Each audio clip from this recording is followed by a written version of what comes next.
Para iniciar, pues lo primero que vamos a conocer es muy brevemente la trayectoria de nuestras invitadas de esta tarde. Empezamos por nuestra invitada en línea, que es la doctora Karina Ochoa Muñoz.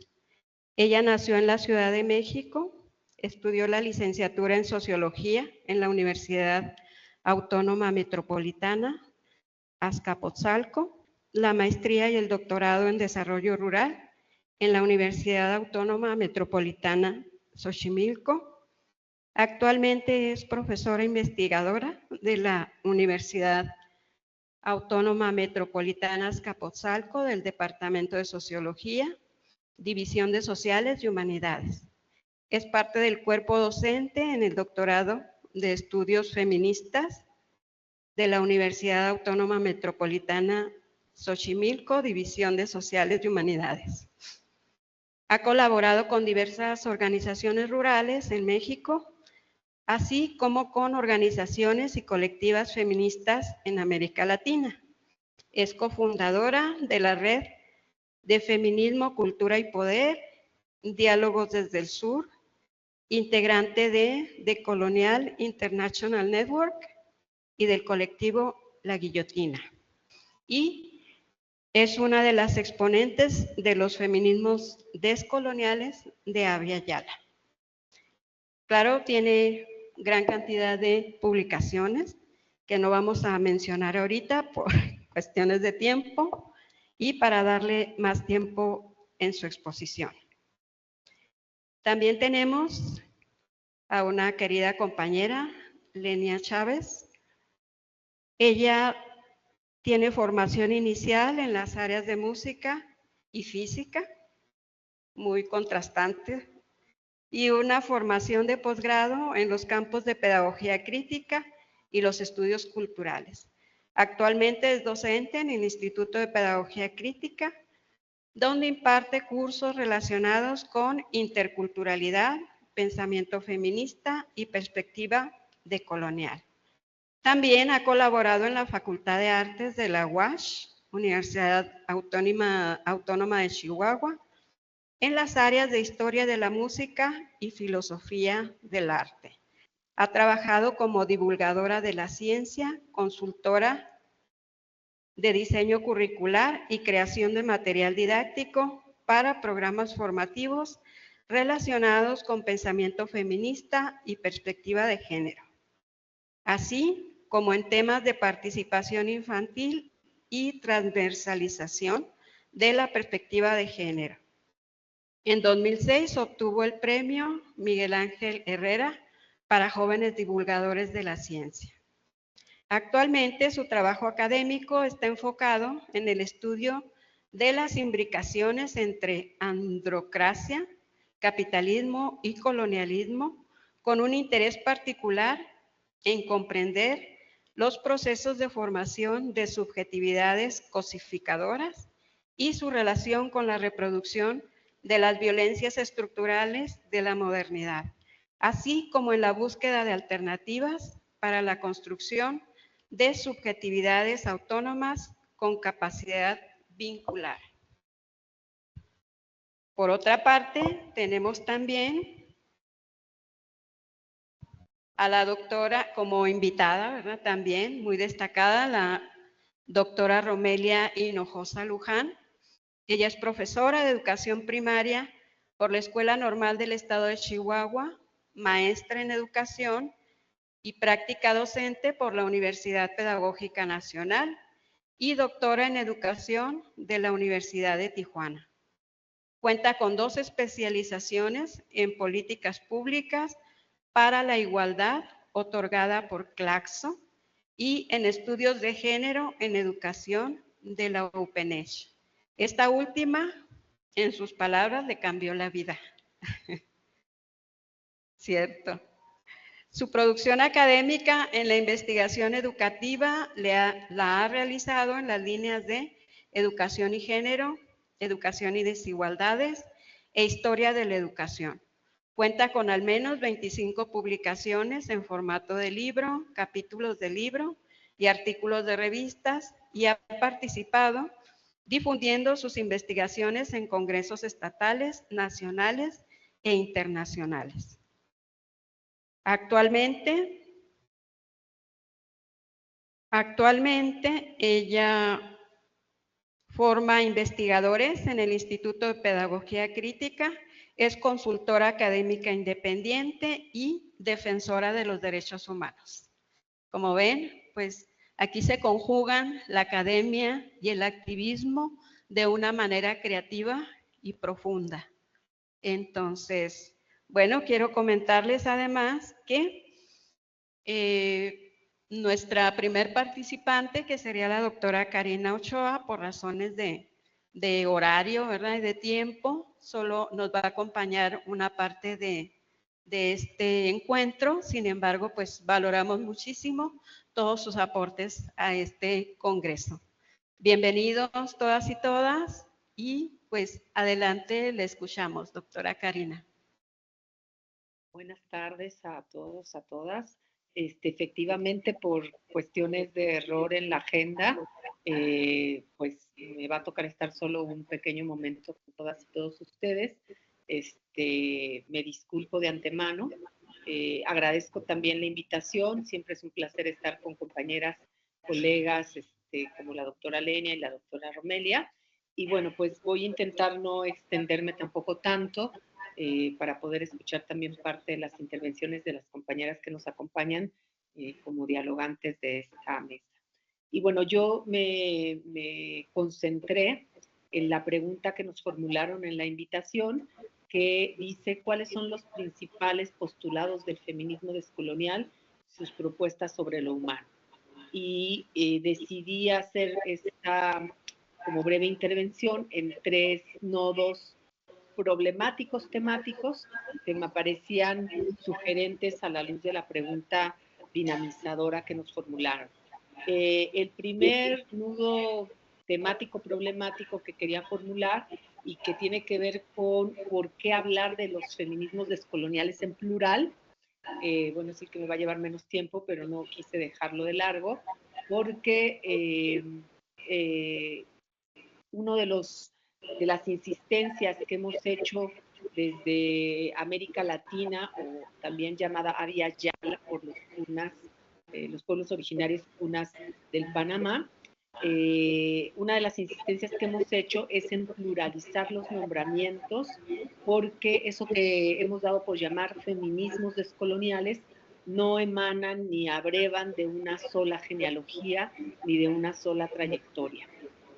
Cuando hablamos de feminismos descoloniales, en realidad estamos hablando de un océano que tiene diversos brazos de río, en donde muchas compañeras de la Vía Yala y el Caribe han hecho contribuciones relevantes a este campo de reflexión y acción, pero no solamente se han hecho aportaciones en el ámbito reflexivo, sino que también en América Latina, en Abya Yala, existe una larga tradición de resistencias indígenas, populares y de matriz africana, que van marcando una trayectoria de la actitud descolonial que no se remite pues a las últimas décadas, por ejemplo, ¿no? Y en ese sentido, cuando hablamos de los feminismos descoloniales, tendríamos que hacer un mapa bastante amplio, bastante diverso en tiempo y espacio, de todas las aportaciones que contribuyen a problematizar y a accionar en torno a patrones de dominación que se han establecido en nuestros territorios.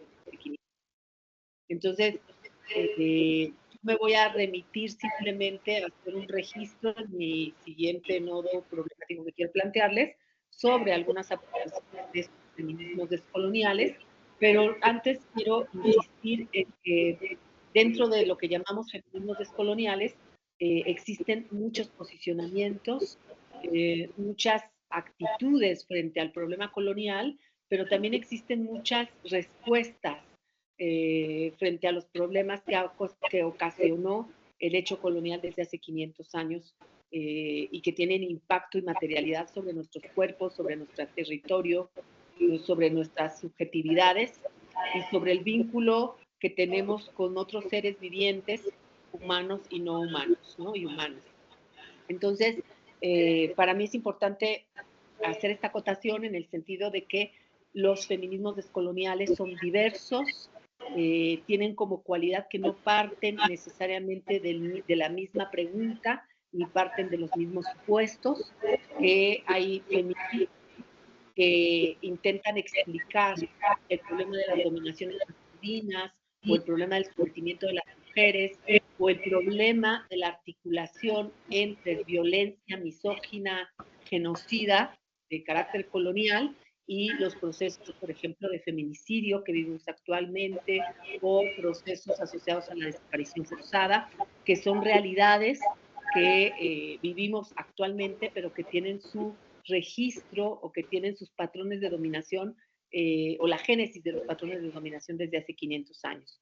Hay feminismos que se autonombran indígenas y que abrevan también de toda la tradición anticolonial que ha existido en nuestra historia y que desde el posicionamiento de los criterios o los horizontes de sentido amerindios hacen una fuerte crítica a los principios y sustentos del proyecto moderno colonial.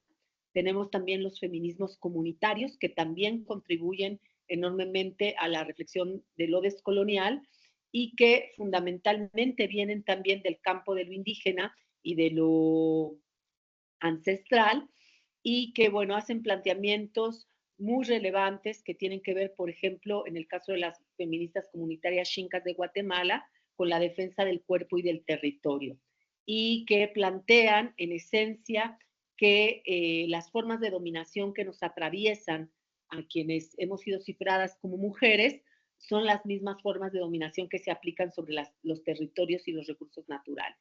Las feministas comunitarias xincas plantean fundamentalmente que la defensa de la tierra, la defensa del territorio, debe ser también la defensa del cuerpo de las mujeres, en la medida en que las formas de dominación que vivimos las mujeres y que existen sobre los territorios, pues tienen la misma matriz.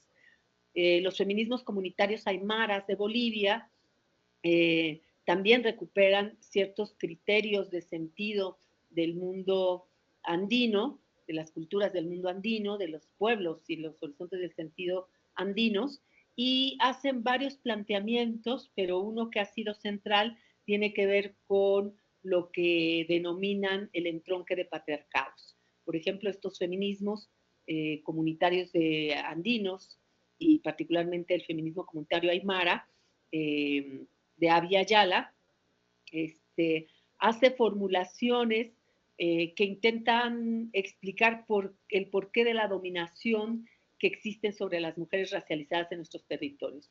Y ellas en particular plantean que hay una articulación, hace 500 años, 532 años, se da una articulación entre los patriarcados de los colonizadores de la cristiandad con el patriarcado o los patriarcados ancestrales. En ese sentido hablan de los entronques de patriarcados, ¿no? Que ambos patriarcados se entroncan, se articulan para garantizar el sometimiento de las mujeres colonizadas. Por supuesto, dentro de los propios feminismos descoloniales, no siempre coincidimos con estos posicionamientos, no siempre seguimos las mismas vías, y hay otras miradas de mujeres indígenas, de mujeres mestizas racializadas, que hemos cuestionado la idea del entronque de patriarcados, porque consideramos que seguimos utilizando la gramática de la dominación, como el concepto de patriarcado, para explicar formas de dominación masculina en sociedades no occidentales que tenían otro tipo de criterios para organizar esas formas de dominación masculina. ¿Qué quiero decir con esto? Que uno de los grandes problemas que sigue vigente incluso en el pensamiento crítico feminista de carácter descolonial es que recurrimos otra vez a las miradas que universalizan, es decir, que no contextualizan las realidades, las formas de dominación que criticamos. En este caso, hablar de patriarcados ancestrales nos parece no conveniente, no porque no existieran formas de dominación masculina antes de la intrusión española, o sea, de la conquista y de la colonización, sino porque se vuelve a pensar en un sistema de dominación que es ahistórico, atemporal, y que ha existido en todas las culturas, cuando en realidad existen formas peculiares de configuraciones de esas dominaciones masculinas. La compañera cachiquel guatemalteca Aura Cumes plantea justamente también como una crítica a esas perspectivas de los enfoques patriarcales o de la enunciación del patriarcado, de los patriarcados ancestrales. Ella lo que plantea es que hay que hacer arqueología descolonial, es decir, sin negar que existían formas de dominación masculina en estas sociedades anteriores a la conquista y la colonización. Ella plantea que es necesario rastrear cuáles son los dispositivos, las formas y las lógicas sobre las que operan esos dispositivos de dominación masculina, que no son de ninguna manera equiparables a las formas de dominación masculina que están en los repertorios de los colonizadores de la cristiandad. En ese mismo sentido, por ejemplo, Rita Segato, que también es considerada, y ella misma se considera como una feminista descolonial, de la Vía Yala, ella hace el planteamiento de los patriarcados de alta intensidad y de los patriarcados de baja intensidad. Un poco en la misma tesitura, en la tesitura de plantear que hay patriarcados que son mucho más violentos, mucho más intrusivos, como es el caso de los patriarcados de la cristiandad, y otros que son patriarcados de baja intensidad, que tienen, digamos, otro tipo de dinámica que es menos cercana a la crueldad. Y bueno, ella hace esta distinción, yo creo que un poco matizando el planteamiento de las feministas comunitarias aymaras que hablan del entronque de patriarcados.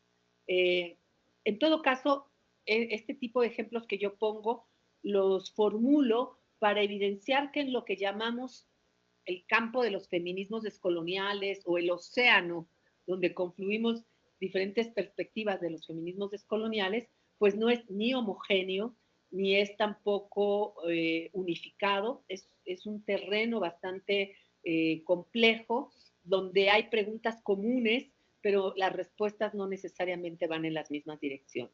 Las preocupaciones y las ocupaciones tampoco van en esas mismas direcciones, y ahí, por ejemplo, vamos a encontrar también apuestas de feministas descoloniales que, recuperando los horizontes de sentido o ancestrales, hacen otro tipo de planteamientos respecto a las masculinidades y las feminidades. Tenemos los trabajos de Silvia Marcos, una mujer mexicana, de origen teóloga, filósofa, que es la que introduce en México la antipsiquiatría, que fue parte de CIRAL, y que en la década de los 70 ella empieza a hacer una exploración de los códices a partir de una cercanía que ella tiene en Morelos y en Guerrero con mujeres, bueno, les llamaríamos médicas tradicionales, pero tienen diferentes nombramientos según las regiones, y ella empieza a hacer una reflexión muy interesante sobre la concepción del cuerpo y la salud en comunidades indígenas y en referentes de sentido amerindios, ¿no? Y ella, recuperando toda la perspectiva del pensamiento mesoamericano, pues hace el planteamiento, por ejemplo, de la complementariedad y de la no separación entre cuerpo, sentido, que en otro lenguaje se diría alma, y ella de manera más tardía, muy cercana a la experiencia zapatista, empieza a plantear la idea también del sentipensar, que es recuperada de los pueblos mayenses del sur de México y de toda esta filosofía nosótrica, bueno, que ha caracterizado justamente la apuesta zapatista, ¿no? Y en esa misma dirección tenemos, por ejemplo, compañeras como María Patricia Moreno, que es una mujer celtal que trabaja esto que se ha dado a llamar como sentipensamiento a partir del lenguaje que utilizan las mujeres celtales en Chiapas y todo lo que representa la vinculación y el sentido de no separación, el sentido de vincularidad, donde el corazón también piensa y no solo siente, ¿no? Por eso las mujeres, cuando no te entienden en las comunidades celtales o en las comunidades mayenses, te dicen: tu corazón es muy duro, tu palabra es muy dura y mi corazón no la entiende, ¿no? Entonces, ahí hay también apuestas muy relevantes de mujeres indígenas, muchas de ellas se autonombran feministas, otras no, algunas se nombran descoloniales, otras no, pero que más allá del nombramiento que se puedan autoadjudicar, lo cierto es que han hecho contribuciones importantes al campo, al terreno, al océano de los feminismos descoloniales. Estos son solo algunos ejemplos de esa diversidad de la que quería hacer alusión, para mostrar que hay una pluralidad de planteamientos que se van a cobijar dentro de lo que llamamos los feminismos descoloniales. Y esto es muy importante porque de inicio rompe con esta tendencia epistémica de la academia, donde pareciera ser que para que forme parte de una escuela o para que seas parte de un paradigma, tienes necesariamente que compartir los supuestos que dan sentidos a esa escuela de pensamiento, ¿no? Y hay una pretensión de unificación que hace que se estructure justamente el pensamiento en torno a escuelas o en torno a tendencias de pensamiento con criterios comunes. Y cuando hablamos de feminismos descoloniales no estamos hablando de eso. Estamos hablando de un campo muy fértil de reflexión y acción que si bien es crítico, pues no partimos de lugares unificados y que es bastante plural y bastante, incluso en algunos momentos, divergentes, o sea, se generan tensiones entre los postulados que se formulan desde una perspectiva o desde otras posicionalidades de los debates descoloniales. Bueno, en segundo lugar, quisiera plantear cómo dentro de este espacio, campo, no me atrevo a decirle ni campo ni terreno, pero no sé cómo decirle, este océano, no sé, este espacio, tiempo de lo llamado descolonial y particularmente los feminismos descoloniales, algunas compañeras hemos ido formulando planteamientos que vinculan el debate sobre los patrones de dominación que operan en el sistema mundo moderno colonial y en su proyecto civilizatorio llamado modernidad o el proyecto civilizatorio moderno. Y esto lo quiero referir a la segunda parte de la pregunta que nos formulaban como pregunta dinamizadora, que nos dice cómo los postulados de los feminismos descoloniales se vinculan con los presupuestos de lo humano, o cómo se vinculan con el debate de lo humano o del debate de la humanidad, digamos, ¿no? Y aquí, más que hacer el recorrido por los diversos planteamientos de los feminismos descoloniales, en Avia Yala, a mí me interesaría concentrarme en parte de los aportes que en conversaciones con otras colegas pues hemos venido construyendo a lo largo de estas últimas décadas. Y tienen que ver justamente con cuáles son los patrones de dominación que dan sustento y sentido al orden moderno colonial. Y particularmente creo que aquí hay coincidencias múltiples, no solamente dentro de los debates feministas, sino dentro de los debates de lo descolonial, que estos mecanismos de dominación que se configuran a partir del siglo XVI tienen una vía de configuración que tiene que ver con la negación de la alteridad no europea. Es decir, con el proceso de conquista y colonización, uno de los primeros puntos por un lado de reflexión, por otro lado de justificación y por otro lado de acción, es aniquilar a todos los que representaban para los españoles colonizadores un riesgo. Cuando viene el proceso de conquista y colonización, hay un acto basado en el principio de guerra genocida que tiene como referente el aniquilamiento de todo lo que no significa europeo cristiano. Cuando digo europeo, evidentemente no estoy hablando del concepto de europeo que hoy tenemos. Estoy hablando de que en ese momento no estaba definido lo europeo como hoy lo conocemos y que en realidad los criterios son los criterios de la cristiandad, ¿no?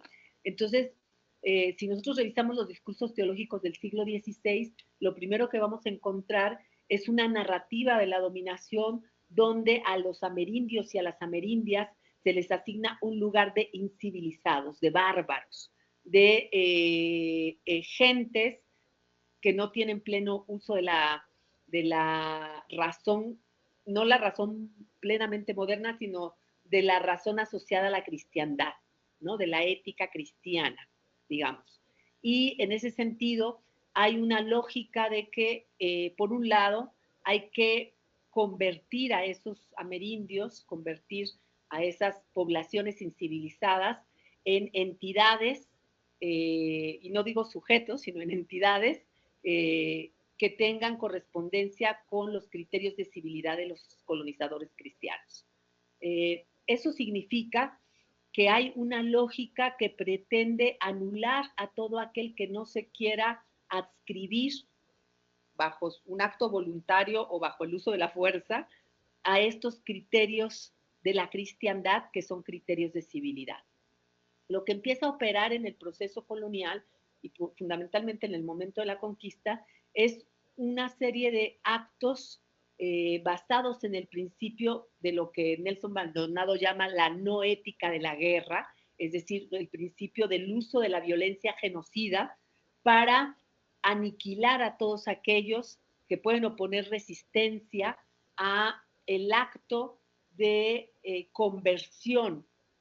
En un primer momento se habla de conversión religiosa, pero lo que hay detrás es un acto de dominación sobre esa alteridad, que es una alteridad negada. Voy a ir un poquito más lento porque quizá está siendo complejo, pero fundamentalmente en el siglo XVI lo que nos encontramos es con toda una pretensión, toda una intención de justificar la presencia colonizadora en territorios amerindios, bajo un supuesto principio ético que es el principio de la salvación de los indios. Pero en esa falacia, en ese mito salvacionista, como diría Dussel, el mito de la modernidad, que es el mito de la salvación, en el fondo lo que hay es una lógica de dominación que se sustenta en la idea de aniquilar a todo aquel que no sea o que no se ciña a los referentes que la cristiandad impone como criterios de, por un lado, civilidad y por otro lado, como criterio de existencia. Entonces, lo que vamos a encontrar es un proceso de una guerra genocida en el primer momento de la conquista, una guerra de aniquilamiento de las poblaciones indígenas que se niegan a someterse a los principios establecidos por los colonizadores de la cristiandad. Esto que pasa hace 500 años no debió haber sido muy diferente a lo que está pasando hoy en Palestina, por ejemplo, ¿no? O sea, en Palestina lo que estamos viendo es un acto de colonialismo, que se le llama también colonialismo de población, que es el acto genocida, el acto de aniquilamiento de ese otro, que es visto por un lado como opositor, que es visto como riesgo, en este caso como terrorista. Obviamente hace 500 años el concepto de terrorismo no era el referente de sentido, el concepto de sentido era que no eran cristianos, ¿no? Pero en ese acto de negación y de aniquilamiento de esa alteridad, se va a hacer una narrativa de la dominación que va a justificar ese asesinato y ese acto de muerte a partir de convertir a ese otro, o sea, al indio y a la india, en un ente que no tiene humanidad. Es decir, al indio se le deshumaniza, a la india se le deshumaniza. Lo mismo pasa con las poblaciones de origen africana, de matriz africana, secuestradas y traídas en condición de esclavitud a nuestros territorios. El acto de genocidio, el acto de aniquilamiento del otro, pasa por un acto simultáneo de eliminación de cualquier condición de humanidad de estos sujetos. Pero esta deshumanización se da de manera diferencial en las poblaciones negras de origen africana, que son esclavizadas, y en las poblaciones amerindias, que son nativas y que son, digamos, que tienen como característica que sí tienen territorio y que se encuentran en sus propios territorios, ¿no? A diferencia de las poblaciones africanas o a las personas africanas que fueron secuestradas y traídas a América en condición de esclavitud, son personas que no están ancladas a un territorio porque han sido desarraigadas de su territorio. Mientras que en el caso de las poblaciones amerindias, el proceso de sometimiento se da también en sus propios territorios. Entonces, lo que vamos a ver es una lógica de deshumanización de ambas, tanto de las personas de origen africana, negras o africanas, como de las personas amerindias y amerindios, pero de manera diferencial, porque en el caso de las poblaciones africanas hay un acto de deshumanización a través de la bestialización del negro. Y esa bestialización que les posiciona en un lugar de animalidad va a justificar un acto de explotación material y objetiva que va a ser la esclavitud.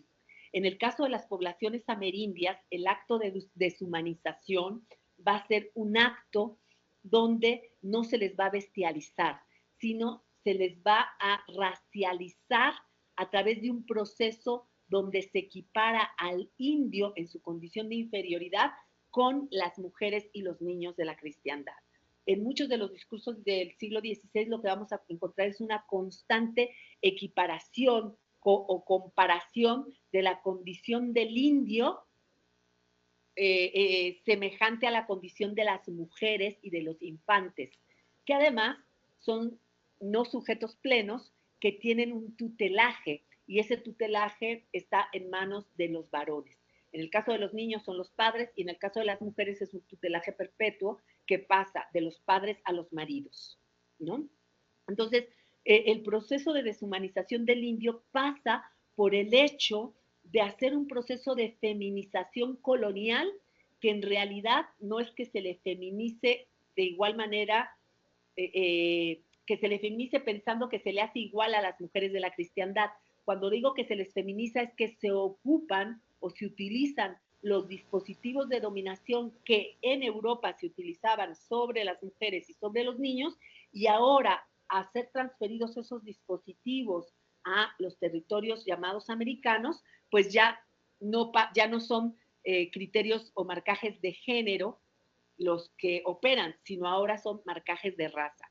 Pero la raza opera y se constituye de manera similar al género, porque es una distinción de carácter biológica. La raza es biológica, como el género es biológico. Además, la raza hasta hace muy pocos años, yo digo hasta antes de Michael Jackson, no podía, o sea, el color de piel no podía cambiarse.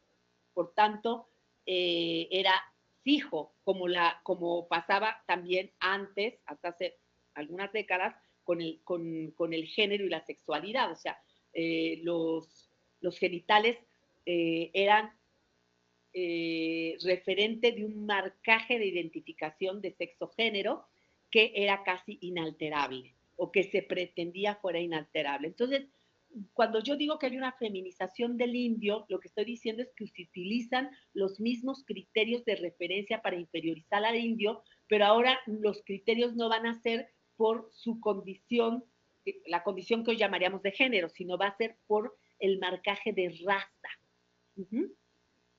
Va a haber una transfiguración del género en raza. Entonces, pero más allá de si se bestializa o se les feminiza colonialmente, es decir, se les racializa a las poblaciones colonizadas, lo cierto es que el referente sustantivo de esa lógica de dominación es un referente de deshumanizar a los colonizados y a las colonizadas. Es decir, es un referente ontológico. Y cuando decimos ontológico, nos referimos a la dimensión del ser. Entonces, uno de los elementos sustantivos de las lógicas de dominación colonial es que se ontologiza negativamente a las poblaciones colonizadas. Es decir, se les asigna un lugar de inferioridad como condición de ser. Y esa ya no se puede cambiar. ¿Me explico? O sea, cuando te inferiorizan y eso se asocia ontológicamente con tu ser, hagas lo que hagas, tú no puedes dejar de ser inferior. La raza opera de esa manera, el género como marcaje de dominación también opera de esa manera, y en ese sentido, el problema ontológico va a ser un problema central, porque se va a convertir en un mecanismo de la dominación colonial. Ahora, ¿cómo esos mecanismos de dominación colonial que ontologizan, generando sentidos de ser negativos o anulando nuestro ser, ¿no? Se traducen en la actualidad, bueno, se traducen hoy en función de cómo construimos las identidades, ¿no? Hoy ya no hablamos de ser en el mismo sentido ontológico-teológico, sino ahora esa lógica de ontologización pasa por la categoría de la identidad. Identidades que generalmente se construyen de manera esencial. Yo soy gay, yo soy lesbiana, yo soy de la diversidad, yo soy mujer cis, o sea, un conjunto de etiquetas que pretenden definir nuestra condición del ser, cuando en realidad los seres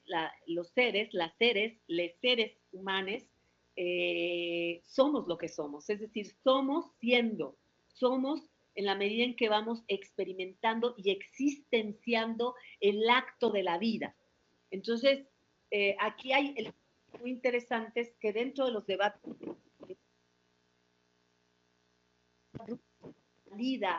las lógicas de la modernidad que tienen como principio la esencialización ontológica. Y que nos plantea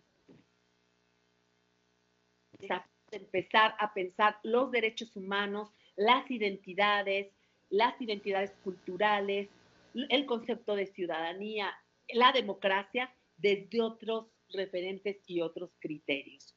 ¿Cómo se piensan los derechos humanos en la actualidad? Bueno, se piensan a la luz de una configuración colonial de la idea de los derechos de gentes, donde los derechos de gentes solo son realizables en ciertos sujetos que tienen privilegios de raza, de clase, de género y de heteronormatividad obligatoria, etcétera, etcétera, que pueden ser concebidos como plenos ciudadanos. Mientras que quienes no cumplen con los requisitos de raza, clase, género, heteronormatividad obligatoria, etcétera, etcétera, son concebidos como ciudadanos no plenos.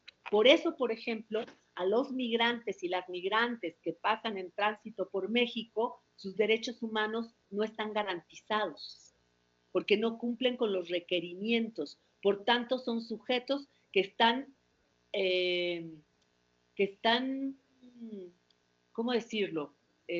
Constituidos de tal manera que pueden ser sujetos penetrables, aniquilables, asesinables, desaparecibles y explotables. Entonces, ¿de qué derechos humanos estamos hablando? ¿Cuál es el criterio de humanidad sobre el cual se constituye la idea de lo humano a partir del siglo XVI? Habemos no humanos y humanas plenas. Por lo tanto, en América Latina no resulta nada casual que todo el tiempo nos la pasemos demandando el cumplimiento de los derechos humanos, porque hemos sido constituidas y constituidos y constituidas desde hace más de 500 años como sujetos no plenamente humanos o como sujetas no humanas. Somos, en el mejor de los casos, objetos productores de objetos. Y como objetos productores de objetos, que es la lógica del capitalismo y de la explotación, entonces somos sujetos que podemos ser utilizados, que podemos ser aniquilados, que podemos ser penetrados, que podemos ser explotados y que podemos ser asesinados.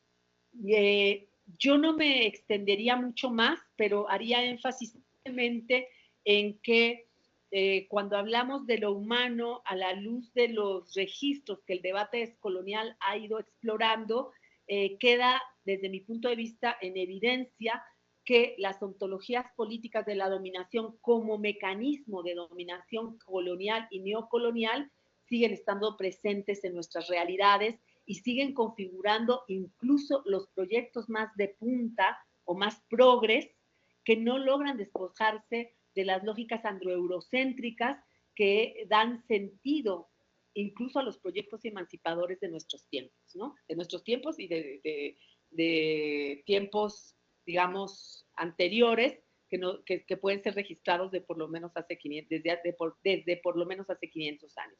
En ese sentido, yo creo que toca como desafío empezar a construir otro tipo de criterios sobre los cuales construyamos nuestras alternativas, sobre las cuales construyamos la idea de los derechos humanos, la igualdad, la idea de libertad, ¿no?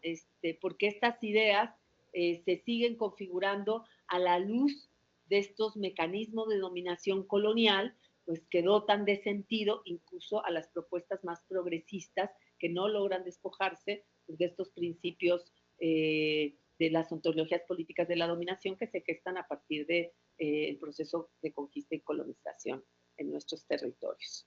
Ahí lo dejaría. Yo sé que en muy poco tiempo dije muchas cosas y que pudieron ser a veces poco profundizadas, pero bueno, creo que se lanzan algunas ideas sobre las que podemos ir reflexionando nuestras propias realidades y por supuesto las propias apuestas que estamos intentando construir en un mundo que bueno, pues no sé si me están escuchando porque yo perdí ya la conexión. Pero bueno. Sí, sí te escuchamos, Karina. Okay. En un mundo que nos exige empezar a buscar otras vías en defensa no solo de la vida, sino de las múltiples existencias, ¿no? Y bueno, ahí lo dejo, que ya en breve me tengo que mover.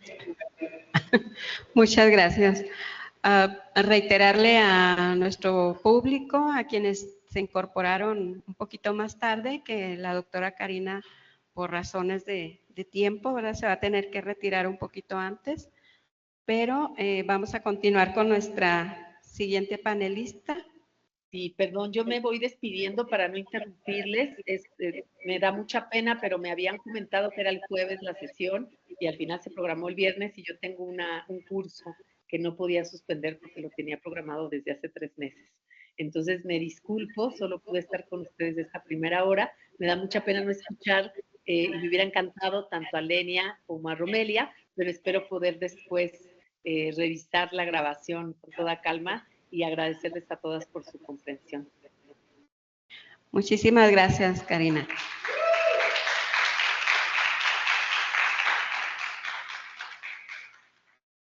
Bueno, pues continuamos con nuestra siguiente panelista, Lenia Mireles Chávez. Adelante.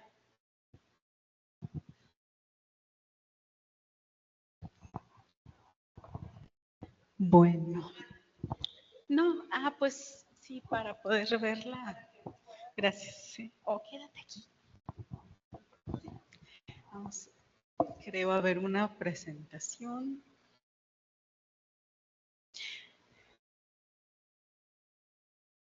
Vamos a la que sigue. Yo quiero hacer así un recorrido nada más rápido. La que sigue. Otra, por favor. Ok, sobre un poco una aclaración sobre esto de la perspectiva de colonial, que bueno, a veces nos entretenemos en definirla, pero yo solo quiero señalar que es fundamentalmente una epistemología crítica, o sea, busca desvincularse de formas de pensar y de percibir la realidad que pues fueron construidas en el proceso colonial que bueno, inició en el 1542, pero ahí permanece plenamente vigente, ¿no?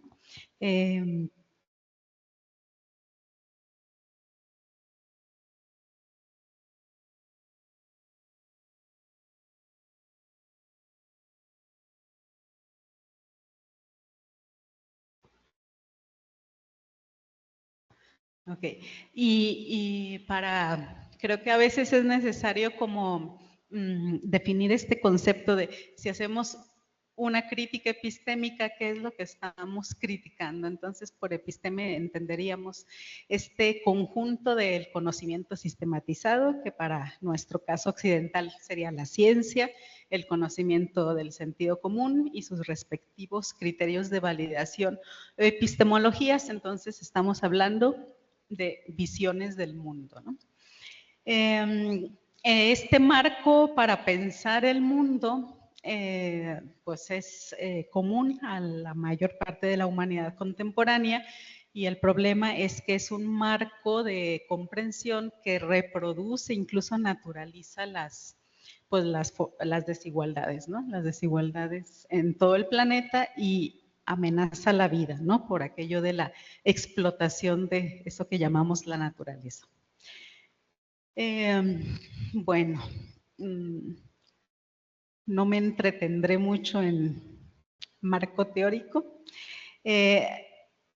A ver, una aportación de una feminista decolonial, Silvia Marcos, que mencionó Karina, es este señalamiento de cómo en Occidente estamos acostumbrados a pensar las dualidades, los polos, las polaridades como mutuamente excluyentes, ¿no? Mientras que en otras epistemes, por ejemplo las de pueblos originarios de Abya Yala, las dualidades son, perdón, las polaridades son duales, están presentes siempre ambos polos en un equilibrio que a veces tiende más a uno, a veces al otro, pero coexisten siempre, ¿no? Y un ejemplo que nos deja ver claramente este asunto es cómo los mitos del origen del mundo para los pueblos originarios remiten a una divinidad dual que es femenina y masculina al mismo tiempo y genera el mundo, pero también lo regenera constantemente. Mientras que en Occidente, pues pensamos en un Dios masculino que de una vez por todas creó el mundo, ¿no? Digo, en la cultura cristiana, pues, ¿no? A ver. Entonces, bueno, quiero hablar de las dualidades porque al ser mutuamente excluyentes las dualidades, si yo no soy un sujeto, pues entonces soy una cosa. Si yo no soy superior, soy inferior. Si no soy en fin, fuerte, débil. Bueno, ahorita vamos a ver qué pasa con esto, ¿no? Para pensar este asunto de cómo influye la episteme en la conformación de subjetividades, yo diría que la subjetividad occidental es una subjetividad narcisista. ¿Y por qué no digo egoísta? No digo individualista, que solo se preocupa por el yo, ¿no? Porque precisamente por esa forma en la que se excluyen mutuamente los contrarios, si yo no soy buena, adecuada, etcétera, entonces soy todo lo contrario, soy mala, soy inferior, soy despreciable, ¿no? Entonces, este es un ego que si no, digamos, si no somete, se siente perdedor, por decirlo de alguna forma, ¿no? Y entonces esto tiene una serie de consecuencias, ¿no?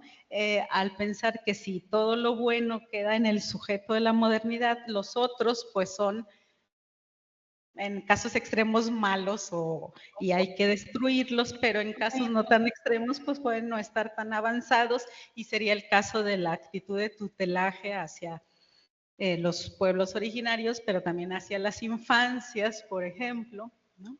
Entonces, esto tiene pues lo vemos en la vida diaria, por ejemplo, en el aula, ¿no? Cómo nos relacionamos con el estudiantado desde el lugar del poder donde nosotros somos los que sabemos, ¿no?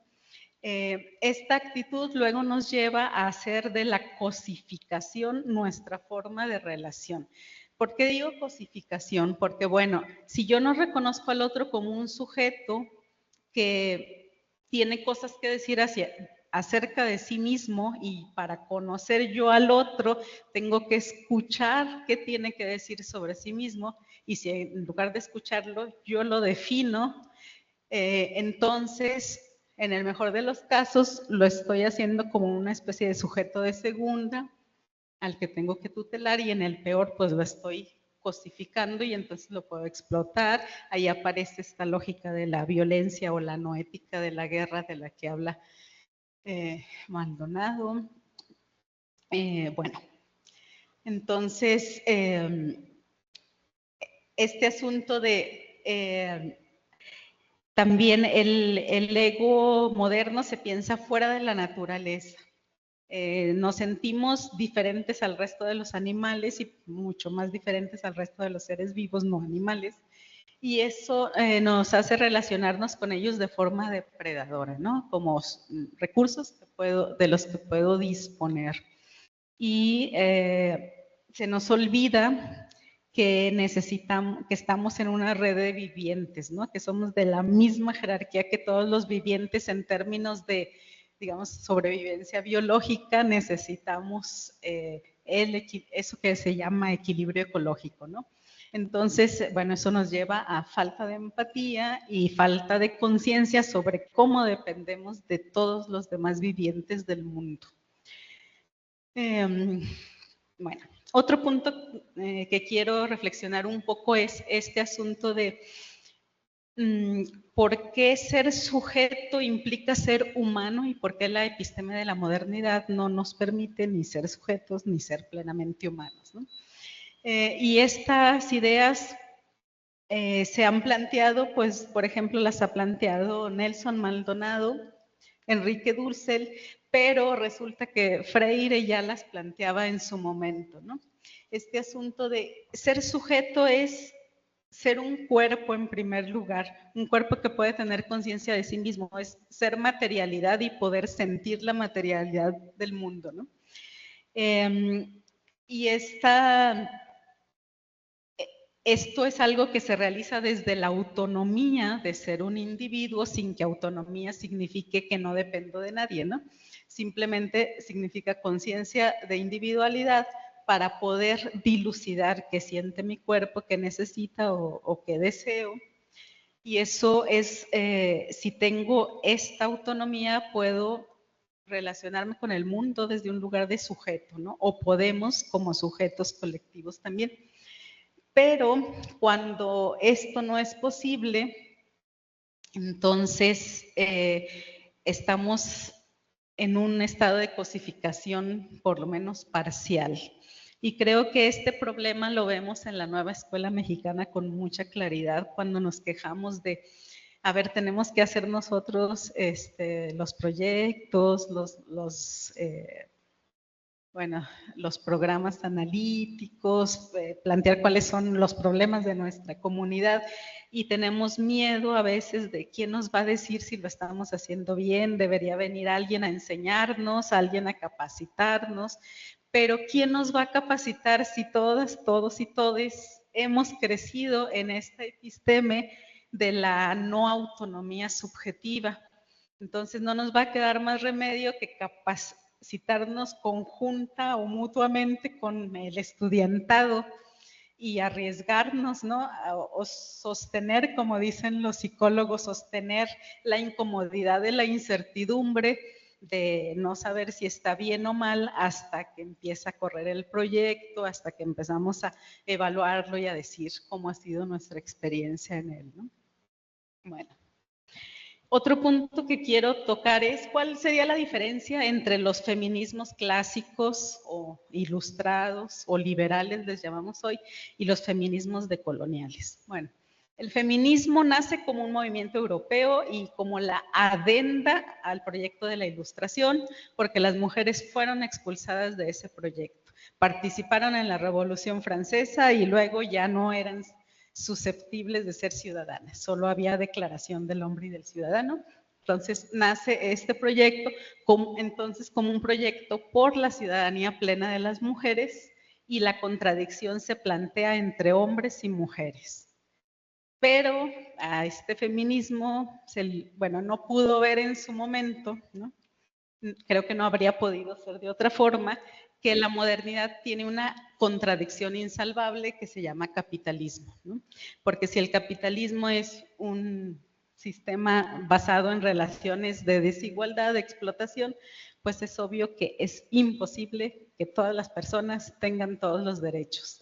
Y no es posible ni siquiera para las poblaciones europeas y ni siquiera para todos los varones blancos europeos, cis heterosexuales, etcétera, porque entre ellos hay diferencias de clase, ¿no?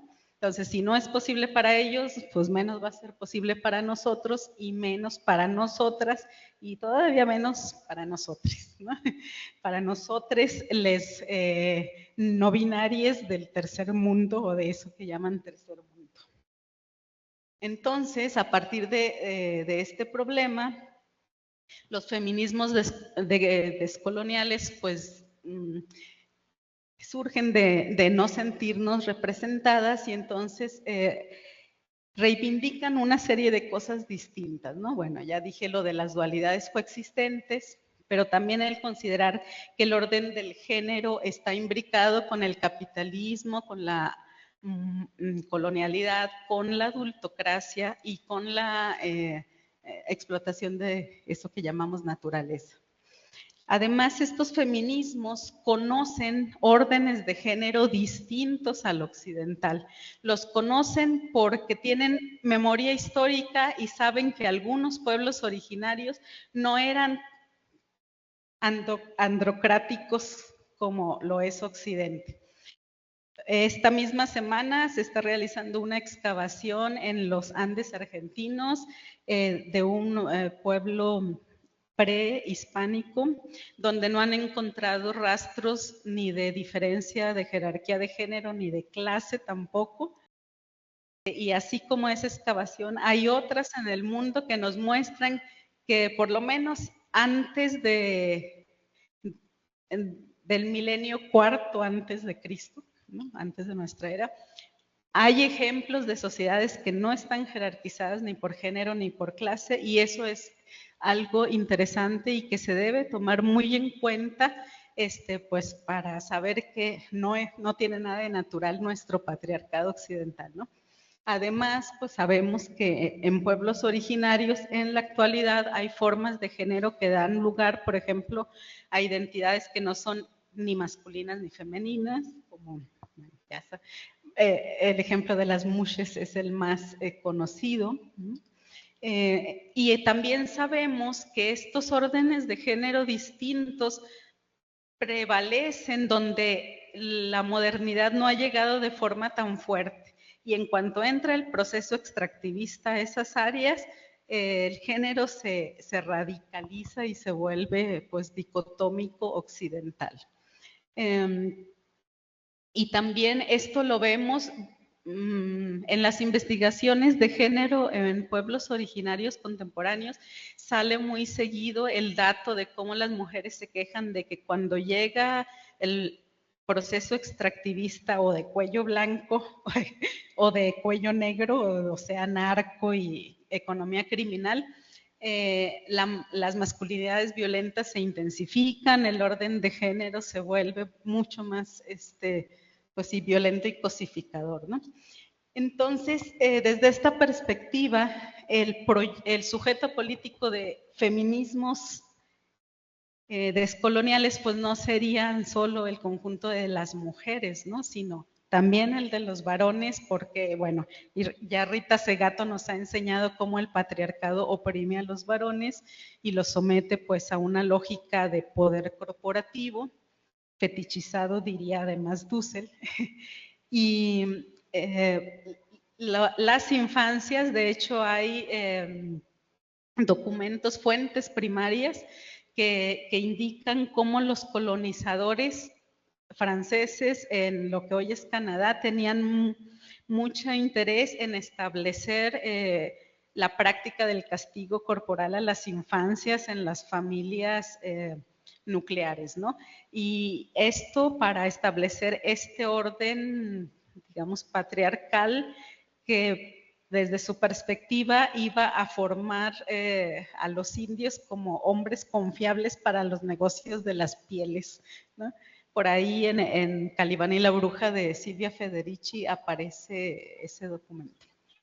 Bueno, y ya por último, una reflexión sobre el hecho de que las categorías de sexo y raza tienen una historia muy parecida. La idea de raza existe mucho antes de que se usara esa palabra. Foucault, en su genealogía del racismo, nos muestra cómo raza antes podía significar linaje o identidad étnica. Sin embargo, la estratificación de clase en el mundo colonial ya se venía construyendo conforme a una idea de raza que todavía no se llamaba así, pero que tenía, por ejemplo, estas categorías de las castas, ¿no? De mulato, de lobo, etcétera. Lo mismo pasa con la noción de sexo. Thomas Laqueur hace una historia de cómo la medicina del siglo XVII, XVIII, consideraba que el sexo era masculino, ¿no? Las mujeres no tenían sexo, en el sentido de que para ellos, pues el sexo era el desarrollo de los genitales masculinos, y como los embriólogos, por supuesto, habían observado el proceso de masculinización en los fetos, pues consideraban que las mujeres éramos seres incompletamente formados, que no habíamos alcanzado a tener sexo, ¿no? Entonces, luego viene, pero aún así se va, pues hay una estratificación entre mujeres y hombres, por ejemplo. En el siglo XIX, finales del XVIII y XIX, aparece la categoría raza para nombrar esa diferencia, por ejemplo, de color de piel, y aparece la categoría sexo. Estas categorías son categorías que yo llamo ontologizantes complejas. Son ontologizantes porque nos dicen qué es ser mujer. Por ejemplo, ser mujer es tener unas ciertas características biológicas, mientras que previamente ser mujer era tener ciertas funciones sociales, ¿no? Entonces, lo que dice Rita Segato es, en la modernidad, la jerarquía de género y la jerarquía de raza quedan ancladas al cuerpo. La subalternidad queda, la gente subalterna queda encerrada en su cuerpo, ¿no? Debido a su color de piel o a sus genitales. Entonces son categorías que en su capa externa pues hacen referencia a algo biológico, el color de piel, los genitales, pero sería una deshonestidad intelectual pensar que solo significan eso. Cuando yo digo mujer, no solo estoy pensando en útero y en óvulos, ¿verdad?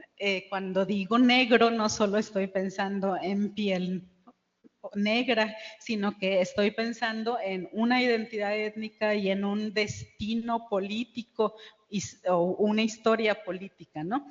Mismo caso para mujeres y hombres. Entonces, esta es la historia común, y entonces pues eso debe hacernos sospechar de estas categorías, ¿no? Y bueno, ya para terminar, solo me gustaría, bueno, aquí puse a 3 feministas decoloniales.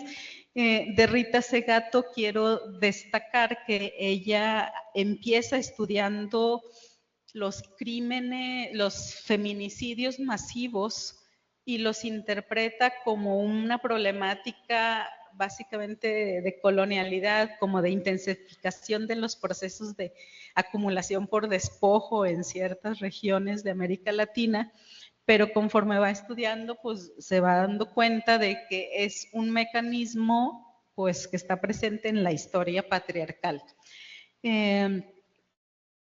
De Alejandra Londoño, ella ha trabajado temas de elaboración de trauma colectivo en comunidades diaspóricas, y eso me parece muy valioso para nosotros en México, en las escuelas, porque aunque no, tenemos una problemática grave de desaparición de personas.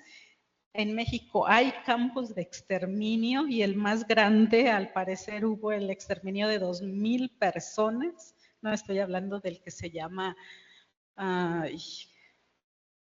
uno en Tamaulipas, no me acuerdo cómo le dicen. Entonces, hay comunidades desplazadas por la violencia, comunidades que tienen duelos generacionales por personas asesinadas y desaparecidas, y se trata de un trauma colectivo que no estamos elaborando y que sería una de las tareas de la educación en México, ¿no?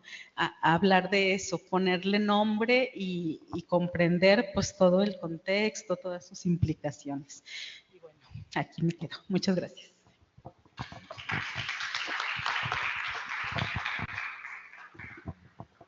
Bueno, pues agradecemos mucho esta genealogía de la opresión que nos presentaron tanto la doctora Karina Ochoa como nuestra amiga Lenia Chávez.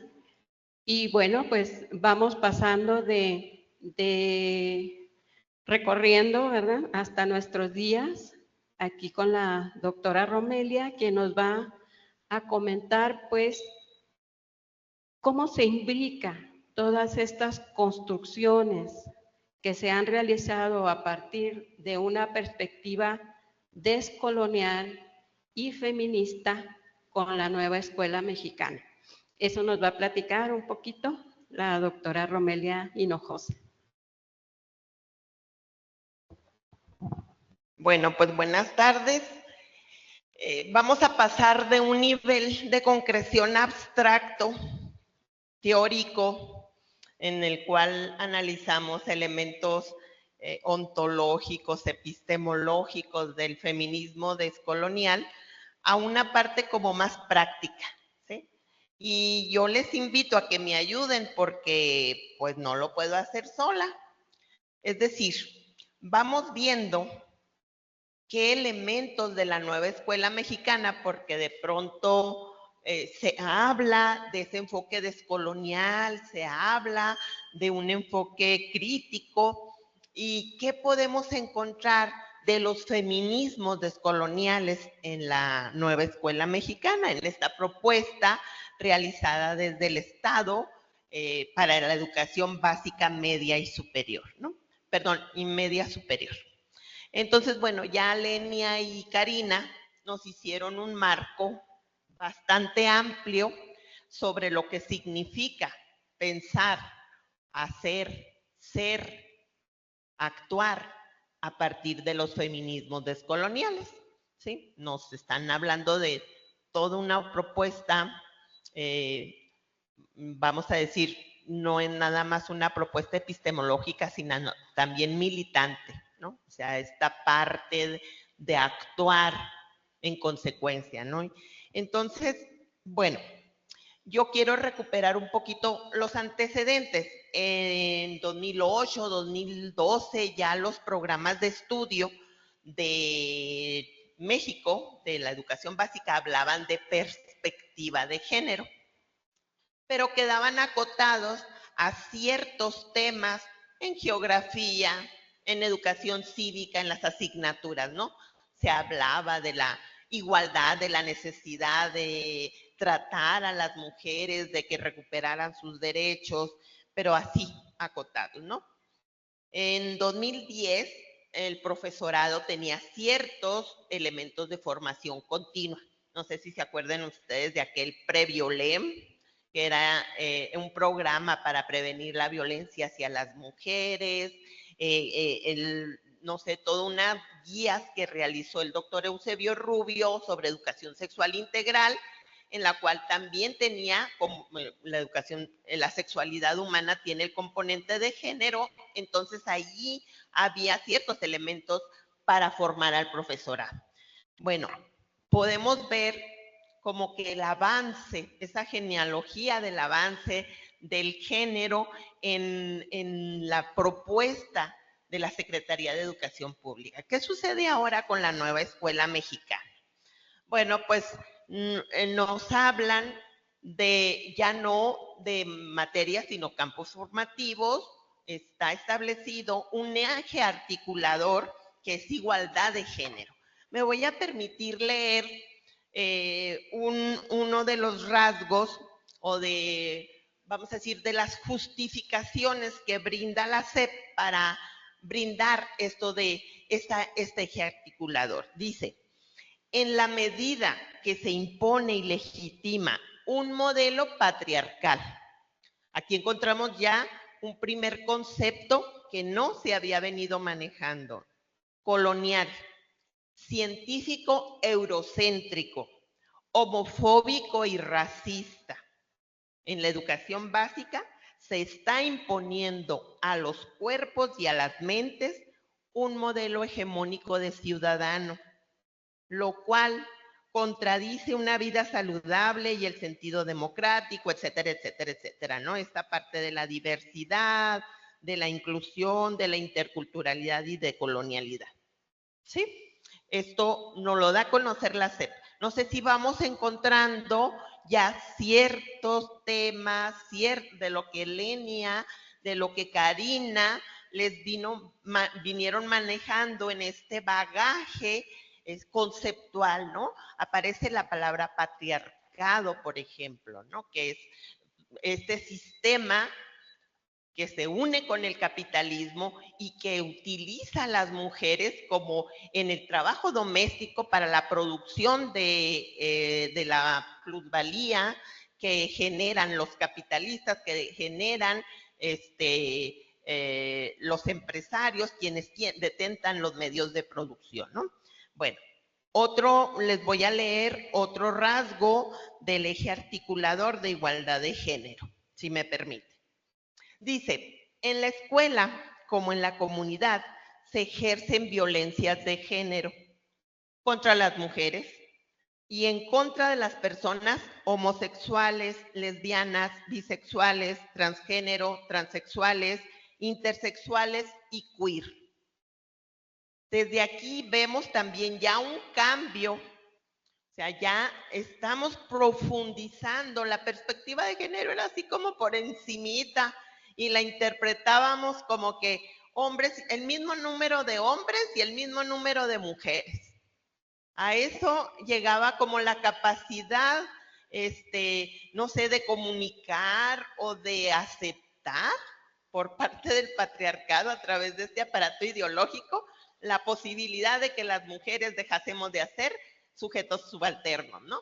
Entonces, ahora se da un reconocimiento no nada más a esta binariedad hombre-mujer, sino que podemos nombrar, viene nombrado en este programa de la SEP, subjetividades que hasta este momento no habían sido reconocidas, que habían sido invisibilizadas, ignoradas, denostadas y violentadas, ¿no? Entonces, también ya representa, porque ni siquiera en aquellos talleres que el doctor Eusebio Rubio hizo para la SEP, daban el permiso de nombrar a estas subjetividades, ¿no? Entonces, ya estamos hablando también un poco recuperando lo que Lenia y Karina decían de de superar esta dualidad y que estamos en un reconocimiento de que somos diversos, somos personas diversas, ¿no? Bueno, entonces, ahora vamos a ver el libro. Ahora, vamos a ver pues también que desde esta propuesta de los pueblos originarios, de las mujeres de nuestros pueblos originarios, podemos encontrar presente en los materiales educativos para ver si estos rasgos de que la raza y el género y la clase social, o sea, el género no puede ser entendido únicamente desde como sí mismo. Siempre tengo que tener relación con la clase social y con la raza, ¿no? Entonces vamos por favor. Aquí les traigo algunas imágenes del libro de múltiples lenguajes de 6º grado. Nomás hasta ahí me llegó la posibilidad de análisis, ¿no? Es como una invitación a que hagamos esto con los materiales que están al alcance de nuestras manos, con el programa, con todos válgame, se me fue el programa sintético, para ver cómo quedó esto en nuestros programas analíticos en las comunidades educativas, ¿no? Y bueno, en el libro de lenguajes viene esta lectura de la marcha de las jacarandas. No sé si ustedes conocen Paseo de la Reforma en la Ciudad de México, que hay muchas jacarandas, que son estos árboles que dan una flor morada, ¿no? Entonces, esta lectura es como una recuperación de la experiencia de haber asistido a una marcha el 8 de marzo en esa ruta de las jacarandas, ¿no? Entonces, bueno, podemos ver las imágenes, podemos analizar, no sé si ustedes ven algo que me quieran comentar, que puedan encontrar como esta, no sé, unión, relación, entre el feminismo descolonial y lo que está proponiendo la SEP. No quiere decir, no estoy tratando de decir que la propuesta es esta. O sea, más bien hay que asumir una posición crítica para ver si hay como congruencia entre lo que nos están planteando ya en los materiales y en las en los PDA y en los contenidos que son los pretextos de aprendizaje de estos rasgos, ¿no? A ver, vamos a ver toda la lectura. Es esto con estas imágenes, son estos símbolos que también nunca habían aparecido en materiales de la SEP, que de pronto se veía amenazante, se ha juzgado como come hombres, como esto de feminazis, ¿no? Es como muy usual manejar en el sentido común este tipo de términos y este tipo de símbolos, pero luego no sé si alcancen a leer algo que quieran que resalte, que quieran comentar sobre esto, ¿no?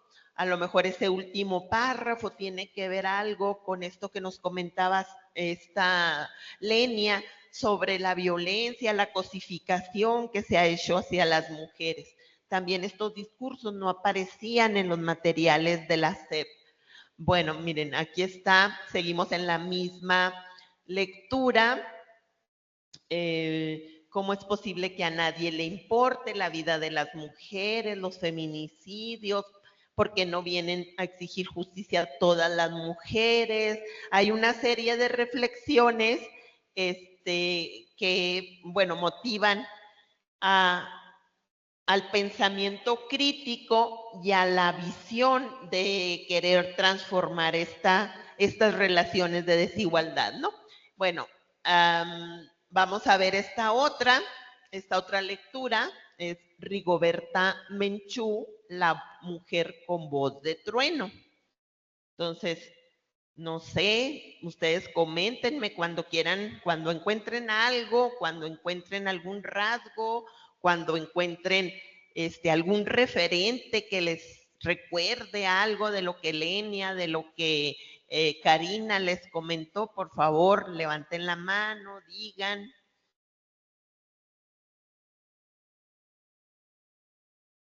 ¿Hay algo o todavía no encontramos nada? Sí.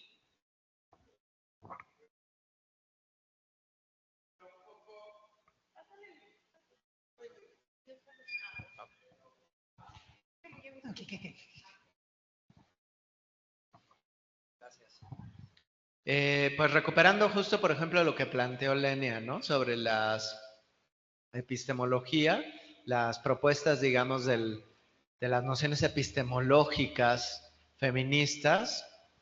Justo una de las cosas que me parece, por ejemplo, que estaba desde el texto anterior y aparece acá, es primero que nada, ¿quiénes son las personas que aparecen en las imágenes, no? O sea, hay un rompimiento también con una tradición en el que regularmente son solo los hombres los que aparecen o los que son nombrados o enunciados como los productores, por un lado, del conocimiento. Por otro lado, está también el rompimiento con la idea de la aparición de la figura de la mujer desde un lugar cosificante, ¿no? Es también la aparición de la figura de la mujer en muchos otros espacios y fuera también de los roles, digamos, hegemónicos del género, ¿no? No ves a las mujeres que regularmente aparecían en los libros de texto cuando aparecían en un papel de madres, ¿no? En un papel de cuidadoras, y aquí no. O sea, me parece que hay también esa otra noción que creo que es importante.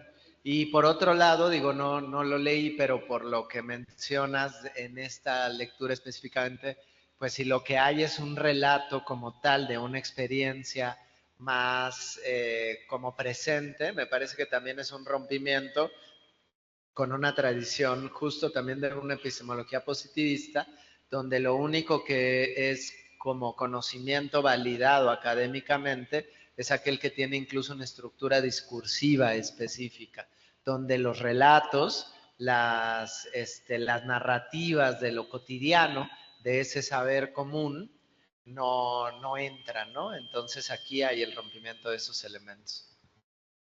Y en pues recuperamos, aun cuando no es la lucha histórica de las mujeres, esto que también nos mencionaba Lenia y que también Karina hizo una parte de su discurso, mención, es la lucha de las mujeres también en contra de patrones, parámetros de patriarcado, ¿no? En este caso de las mujeres de pueblos originarios. Entonces, me parece bastante importante que recuperen la vida de Rigoberta Menchú y bueno, su identidad, pues también como sujeta de los pueblos originarios, ¿no?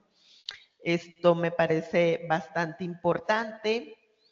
Luego, esto que se mencionaba sobre la dualidad que establecemos de la naturaleza como objeto y que los seres humanos estamos fuera de, ¿no? Entonces aquí este tipo de lectura pues nos invita a ese rompimiento que la modernidad ha establecido de racionalidad y de separación ontológica del ser y del objeto, ¿no? Esta lectura es muy linda, se llama La menstruación en el mundo y habla desde un punto de vista antropológica. Yo creo Rodrigo nos podrá hablar con mayor profundidad sobre esto, cómo la menstruación es vista de diferente manera por las culturas, ¿no? Cómo hay diferentes formas de vivirla, de transitarla. Por ejemplo, dice aquí, algunas tribus norteamericanas, como las llamadas Dene, consideraban muy atemorizantes a las mujeres en estado menstrual. Como solo verlas constituía un peligro para la sociedad, tenían que llevar un gorro especial de piel con flecos cayendo hasta el pecho por delante de la cara y se debían ocultar de la vista pública algún tiempo después de haber vuelto a su estado normal. ¿Sí?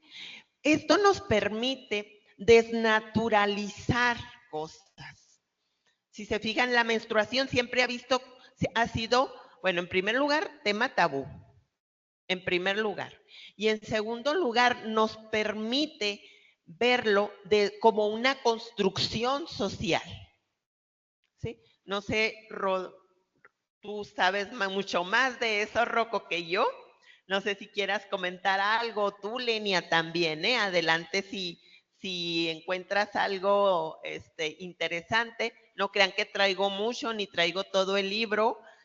Fue así como muy, muy rápido, porque digo, bueno, sí podemos discursivamente decir muchas cosas, ¿no? O sea, abordar desde la parte discursiva y cognoscitiva, pero de pronto eso cómo se concretiza en la realidad, ¿no? Esa es como mi intención y mi objetivo aquí, ver cómo la nueva escuela mexicana, si bien podemos decir, le falta esto, le falta esto otro, allí no está presente tal con rasgo o elemento. Acuérdense que los materiales por sí no son buenos o malos. Acuérdense que son un pretexto y que será el profesorado quien le pueda dar el matiz, la reflexión, la intencionalidad de hacer una reflexión más allá de lo que tradicionalmente se había hecho hombre-mujer. ¿Sí? Y esta como igualdad sustantiva que nos hablan mucho también en el discurso, ¿no? Entonces aquí podemos ver otras formas de vivir la menstruación en el mundo. Y bueno, también tiene unas imágenes bellísimas. En este caso, aquí son pinturas de Santiago Savi, pero que invitan a hacer historias. Y si se fijan, estas imágenes pues recuperan mucho de las propuestas de los pueblos originarios, los colores, las formas, la diversidad, la imbricación pues con la naturaleza, ¿no? Del ser humano, de las mujeres. Ese puño levantado, el tatuaje, el tejer trenzas. No sé, alguien que vea más cosas de estos rasgos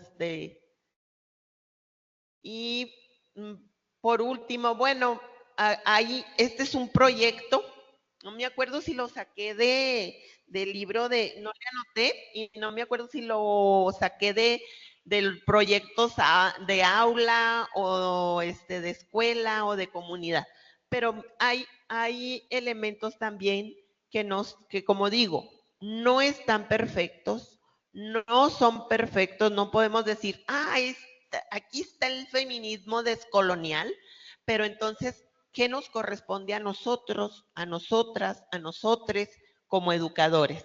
¿Sí? No sé, Lenia, si quieras apuntar algo más sobre esto. Sobre las imágenes en las que vi, por ejemplo, no veo la representación de una mujer masculina, por ejemplo, sí. Ajá, sí. O a lo mejor así lo interpreta quien eligió las imágenes. Bueno, sí, pero, o sea, como dices, celebramos la inclusión de todas estas temáticas, pero pues, hay que tener la mirada crítica.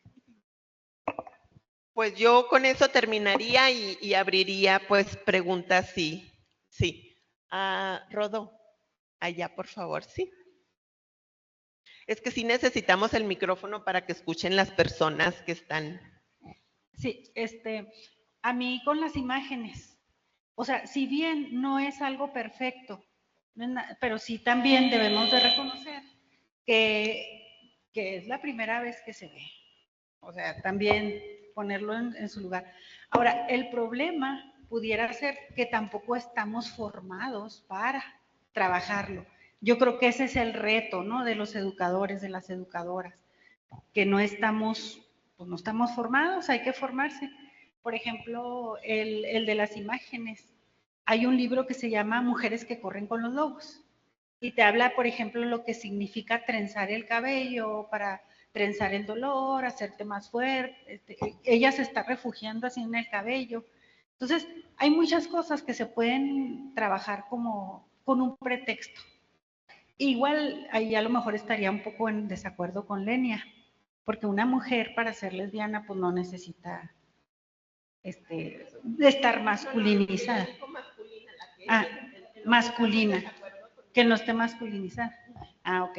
Entonces, porque sí, no, ¿para qué etiquetarnos nosotras mismas? Pues yo si quiero puedo ser lesbiana el próximo mes, ¿no? ¿O qué? ¿Cuál es el problema? O bi, o trío, o lo que sea, no se crea, no sé. Lo que sea, o sea, tampoco no siento que si lo que queremos es que se rompan etiquetas, pues hay que empezar. Y luego, en la página después o posterior, había hasta un concepto que decía la gestión de la menstruación, que generalmente se le llaman productos higiénicos, ¿no? Y ya decirle producto higiénico es porque algo no está bien. Está sucio. Está sucio. Entonces te digo, me llamó mucho la atención porque este cambio puede ser muy poderoso si los profes, si las maestras lo sabemos manejar, aún y cuando todavía tenemos que luchar mucho con nosotros mismos, con nosotras mismas, ¿no? En una clase que hablábamos de multiculturalismo, por ejemplo, y entramos a la cuestión de la diversidad, de la equidad de género, y lo conectamos cuando estaba empezando el marco teórico del 22, marco curricular del 22, una maestra me dice, pues usted me disculpará, sabe mucho, pero para mí nomás hay hombre y mujer. Luego se salió de la clase, ¿no? Pero eso no sé si fue bueno o fue malo, pero te digo, estamos luchando tanto hombres como mujeres con esos conceptos. Entonces, verlo así tan aterrizado tiene muchas ventajas, muchísimas ventajas. Es potente, está ahí en potencia la bomba atómica hacia los prejuicios, ¿no? Porque es más fácil, dicen, la desintegración del átomo que de un prejuicio. Y pues obviamente que los aparatos ideológicos han trabajado, estos de la modernidad y han trabajado mucho en nosotros, en nosotras, en nosotres, con esta serie de prejuicios, con esta serie de ideología, como negando pues una parte científica o de reconocimiento del ser, ¿sí? En la divergencia. Sí. Yo quiero que también consideremos, y estoy de acuerdo que pueda tener imperfecciones, pero lo importante es que ya está en el currículum formal y ya está en el currículum real. Y tenemos también que hablar de la integración curricular porque hay unas referencias en Adolfo Sánchez Vázquez que nos hablan de una situación estética. Entonces, cuando vemos las imágenes, por ejemplo, también en la construcción de la situación estética y en la apreciación artística, no teníamos productos, las mismas fotografías que dice Rodrigo. La representación de la realidad. El arte siempre, la estética tiene un objeto de estudio que es el arte, y el arte es una representación sensible de la realidad. Yo me acuerdo que decíamos antes, y la estética hay que estudiar la belleza, lo bonito. Y no, bueno, yo pienso que a partir de esta interpretación luego de la sensibilidad que tenemos, de la situación que se da del niño con estas obras, fotografías, pinturas, también hay el desarrollo de una sensibilidad que no teníamos en la escuela. Porque había un quadrivium, acuérdense ustedes, de español, matemáticas, computación e inglés. Y eso les bastaba para tener el control de muchas cosas. Entonces muchas personas están desesperadas en todos los ámbitos de la concreción. Están desesperadas porque ellas quieren seguir controlando. Y entonces esto no tiene por qué controlarse, al contrario, tiene que ser propiciador de la libertad y tiene que ser un currículum propiciador también, pues de un pensamiento que el mismo niño vaya desarrollando a partir de su propia vida y de los elementos que le permiten en el diálogo comprenderla mejor.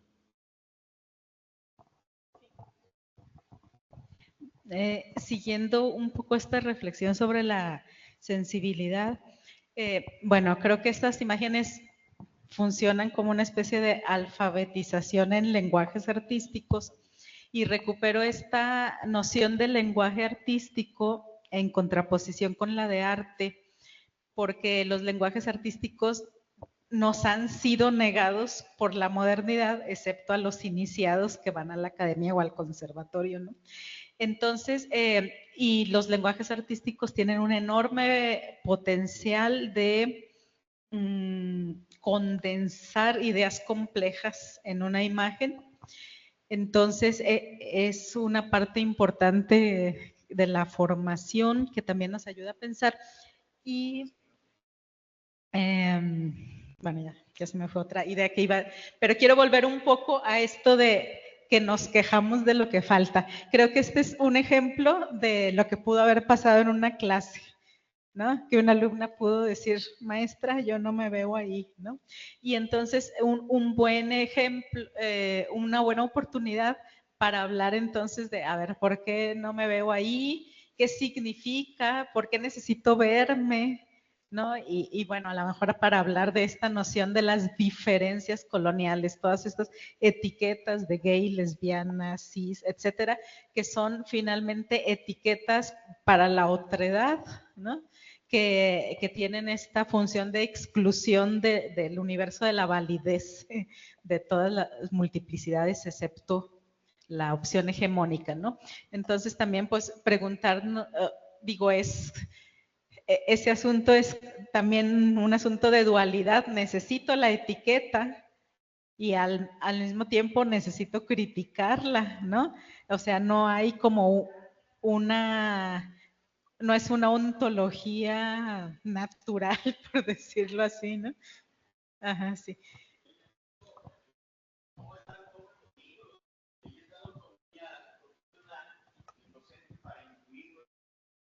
Sí, exacto, exacto, exacto. No me veo dibujada ahí porque no me dibujo. O sea que ahorita en la mañana presentaron una ponencia de cómo se dibujaban los estudiantes mayas. Y yo dije, qué bonito, así se pueden dibujar ellos, porque no va a haber, para todos no va a haber representación, que se representen a sí mismos, eso yo creo que es más valioso y es más descolonial, ¿no? Intervenir los materiales educativos. Aquí la gran barrera es precisamente como que lo que prevalece como malo, ¿no?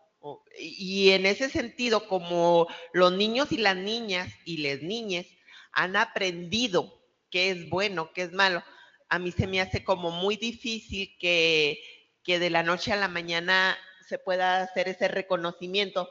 Aunque, bueno, ya sabemos que ha cambiado mucho, ni nosotros, ni nosotras, ni nosotres, o sea, atrevemos a nombrarnos, a salir del closet, a decir tenemos esta identidad, porque socialmente no es bien visto, ¿no? ¿Quieres decir algo? Sí, a mí me parece que aquí se acaban de identificar para mí 3 elementos muy importantes.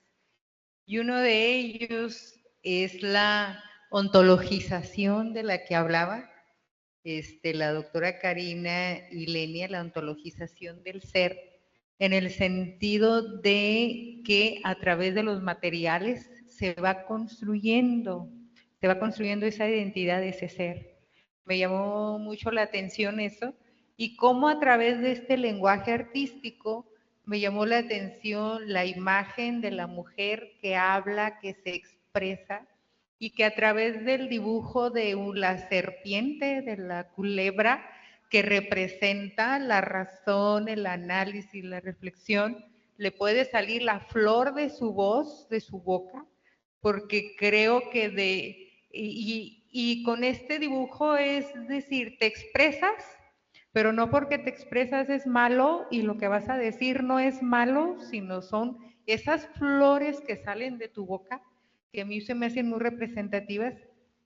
Y entonces son 2 imágenes, una imagen de una mujer libre, una mujer que se busca y busca ese reconocimiento y se conoce a sí misma, y una mujer, la otra, me llamó la atención la lágrima, tenía las uñas pintadas, estaba maquillada, y entonces esa mujer objeto, ¿sí? Vista como objeto, como cosa, es importante, vean cómo estas imágenes tienen una gran influencia en esta ontologización de la que hablaban, pero algo que me llamó todavía mucho la atención en estos materiales es esta idea de reunir a las mujeres durante su periodo menstrual, pero algo que sucedía y que venía allí en la lectura es que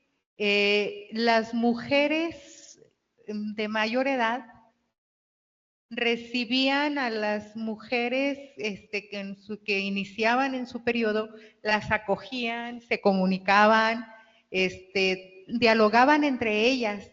Entonces, socialmente era visto como malo, sin embargo, la mujer buscaba esa forma de relacionarse con las otras, de cobijarse de alguna manera, y creo que eso es algo muy rescatable, de cómo entre mujeres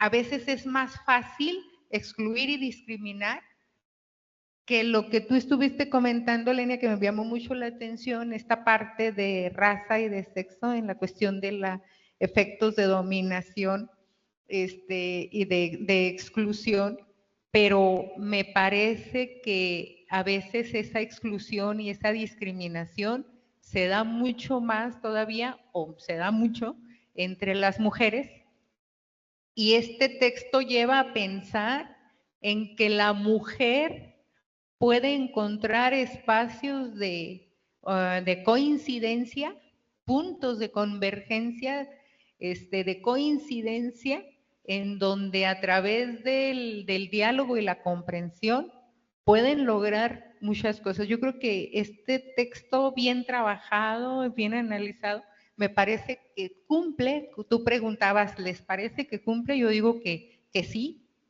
y que como dice Ansúrez, hay que verlo también pedagógicamente, cómo pudiera ser abordado esto, pero sí es muy enriquecedor. Y yo aplaudo eso porque al igual que Ansúrez, nunca lo habíamos visto, menos en un material de este tipo, y si lo hubiéramos hecho en las escuelas, seguramente nos habían corrido, o si habíamos llevado este material a las escuelas hace algunos años. Muchas Pues gracias. acuérdate que no los queríamos en Chihuahua, ¿eh? Bueno, yo creo que terminamos, Alba. Bueno, muy pues sabrosón está también muy deliciosa y muy interesante la plática. Un aplauso para nuestras compañeras. Pues les voy a entregar un detallito de aquí de